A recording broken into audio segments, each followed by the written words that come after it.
Hello, welcome again. We are solving GATE 2024 XC full mechanical chapter. Question number 85 is a turntable is rotating about its center with an angular velocity of 2 radians per second in the counterclockwise direction. There is a groove in the turntable within which a marble moves with a constant speed v meter per second relative to the turntable. At a given instant, the marble is at a radial distance of 1 meter from the center, and the line joining the center of turntable with the marble makes an angle of 30 degrees in the groove. The value of V in meter per second rounded up to 1 decimal place, for which there is no radial acceleration of the marble at this instant is. So here this is the marble and it is moving with velocity v relative to turntable, and turntable is rotating with an angular velocity of 2 radians per second. This is 1 meter, this angle is 30.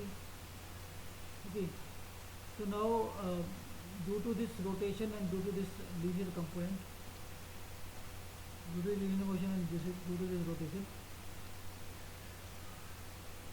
the coordinate component of acceleration will be 2v omega, and its direction will be perpendicular to the groove, and its direction will be perpendicular to the perpendicular to this.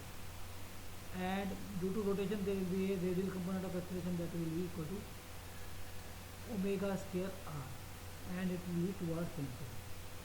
Okay, so now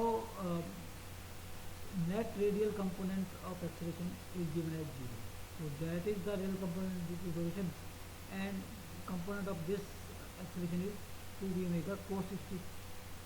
Okay, so omega square is equal to, so to have 0 radial component of acceleration, omega square r should be equal to 2v omega cos 60, or we can say 4, because this is radial component is 4 is equal to 2v omega cos 60, or 4v cos 60, or v is 2 meter per second, becomes 2 meter per second is the answer.